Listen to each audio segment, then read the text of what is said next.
तो most important repeated question JEE की series में जो क्वेश्चन नंबर 16 क्लास 11 के सिलेबस से रिलेटेड है क्वेश्चन को जिस तरह से a mono atomic ideal gas expanded isothermally to double its initial volume, यानी कि एक मोनो एटॉमिक गैस है आपके पास जो कि आइसोथर्मल प्रोसेस का यूज करके डबल हो जा रहा है इसका वॉल्यूम, ठीक है, इनिशियल वॉल्यूम जो है और फाइनल वॉल्यूम के बीच में आपको रिलेशन दे रखा है। इट देन एक्सपेंड एडियाबैटिकली, उसी गैस को उसके बाद एक्सपेंड किया गया एडियाबैटिकली प्रोसेस लगा के double the volume again. Okay, find the final pressure if the initial pressure of the gas was 2 into 10 to power 7 pascal using gamma is equal to 1.5। Again एक ये बहुत इजी क्वेश्चन है जो कि chapter number 12 thermodynamic class 11 NCERT से related है, जो कि जेईई मेन 2022 में पूछा गया है, ठीक है। और ये क्वेश्चन मोस्ट रिपीटेड क्वेश्चन की कैटेगरी में काउंट होता है क्योंकि इससे रिलेटेड क्वेश्चन पहले भी बहुत बार आ चुके हैं, ठीक है। मूव ऑन करते हैं, क्वेश्चन की तरफ बढ़ते हैं। क्वेश्चन में आपको दो प्रोसेस गिवन है, ठीक है, दो प्रोसेस और दो केस आपको गिवन है, ठीक है। पहला प्रोसेस है आपका आइसोथर्मल प्रोसेस। आइसोथर्मल में आपको पता होना चाहिए यहाँ पे जो थर्मल वर्ड होता है ये टेम्परेचर को रिप्रेजेंट करता है। तो आइसोथर्मल प्रोसेस के अंदर जो टेम्परेचर होता है वो क्या रहता है आपका कांस्टेंट। क्वेश्चन है a mono atomic ideal gas, एक मोनो एटॉमिक आइडियल गैस है, ठीक है, expand isothermally to double its initial volume, यानी कि मान लेते हैं स्टार्टिंग का इनिशियल वॉल्यूम वी रहा होगा तो फाइनल वॉल्यूम कितना हो गया 2v, वॉल्यूम क्या हो गया डबल हो गया, ठीक है। इट देन एक्सपेंडेड एडियाबैटिकली, अब इसी गैस को दोबारा लिया गया, ठीक है, इसी गैस को दोबारा लिया गया और अब प्रोसेस कौन सा लगाया गया एडियाबैटिक प्रोसेस। एडियाबैटिक प्रोसेस में आपको पता होना चाहिए जो बॉडी की हीट होती है वो आपकी क्या रहती है कांस्टेंट रहती है, ठीक है ना, हीट में कोई चेंज नहीं होता और आइसोथर्मल में टेम्परेचर में कोई चेंज नहीं होता।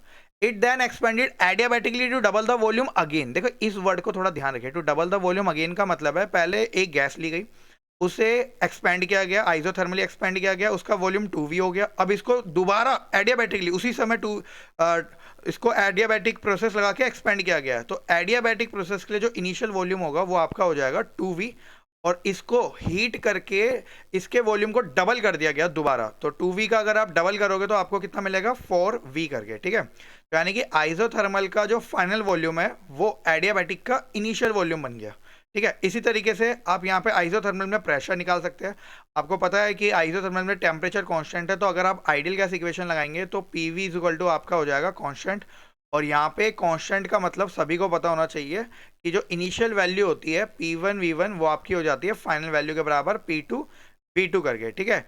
P1 इनिशियल प्रेशर है, यहाँ पे इनिशियल प्रेशर की वैल्यू आपको क्वेश्चन में गिवन है जिसकी वैल्यू आपको दे रखी है 2 इंटू 10⁻⁷।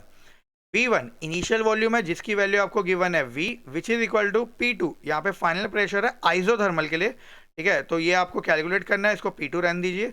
V2 फाइनल वॉल्यूम है जो कि आपको क्वेश्चन में गिवन है 2V करके, ठीक है। इसको अगर आप सोल्व करेंगे तो V से V कैंसिल, ओके, यहाँ पे V से V कैंसिल हो जाएगा। तो P2 की वैल्यू जो निकल के आएगी वो निकल के आएगी 2 इंटू 10⁻⁷ अपॉन में 2, यानी कि जो P2 की वैल्यू निकल के आएगी वो आएगी 1 इंटू 10⁻⁷ पास्कल करके, ठीक है। ये आपका P2 यानी कि फाइनल प्रेशर निकल के आया किसके लिए आइसोथर्मल। अब ध्यान से देखिएगा जो आइसोथर्मल के लिए फाइनल प्रेशर है वो एडियाबैटिक के लिए क्या हो जाएगा इनिशियल प्रेशर। जिस तरह से फाइनल वॉल्यूम था आइसोथर्मल में 2v, ठीक है, एडियाबैटिक का इनिशियल वॉल्यूम क्या हो गया 2v।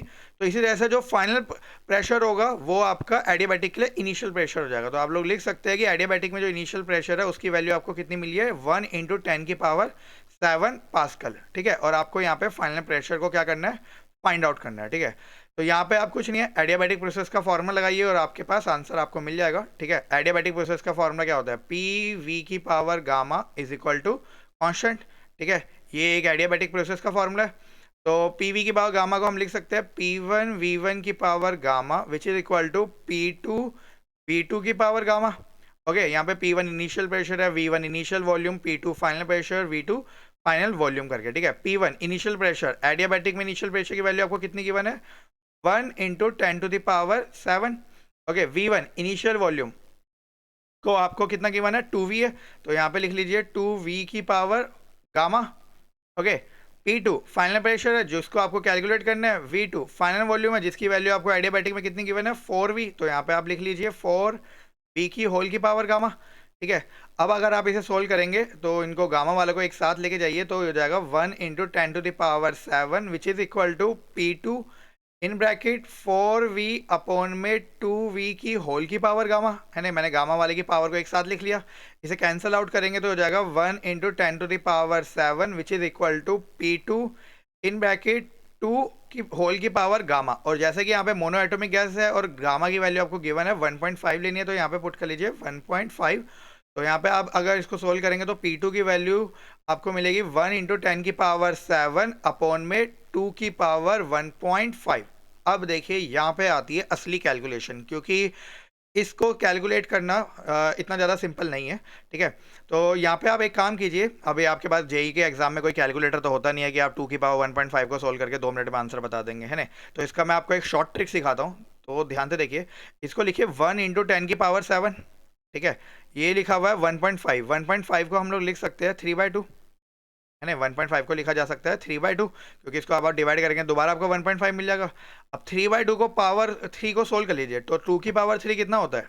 2 की पावर 3 आपका हो जाएगा 8, तो हो जाएगा 8 की पावर 1/2। और 1/2 का मतलब यहाँ पे ऑलमोस्ट सभी को पता होगा कि 1/2 का मतलब होता है अंडर रूट। तो हो जाएगा 1 इंटू 10 की पावर 7 अपॉन में अंडर रूट 8, ठीक है। और अगर आप अंडर रूट 8 को सोल्व करना जानते हैं तो आपको पता लगेगा कि ये आएगा 1 इंटू 10 की पावर 7, ठीक है। अंडर रूट 8 का अप्रोक्सीमेशन मेथड में आप निकालेंगे तो ये ऑलमोस्ट 2.8 के आसपास आएगा, है ना। 9 का अंडर रूट 3 होता है, तो अंडर रूट 8 का 2.8 के आसपास आंसर आ जाएगा। और 1 को 2.8 से अगर आप डिवाइड करेंगे तो ये ऑलमोस्ट 0.35 के आसपास आंसर आएगा, 0.35 इंटू 10 की पावर 7 करके, ठीक है। तो इस क्वेश्चन का जो राइट फाइनल आंसर हो जाएगा साइंटिफिक नोटेशन में कन्वर्ट करने के बाद वो होगा 3.5 इंटू 10 की पावर 6 करके, ठीक है। 3.5 इंटू 10 की पावर 6। तो इस क्वेश्चन का जो राइट आंसर है वो ऑप्शन नंबर सी, 3.5 इंटू 10 की पावर 6।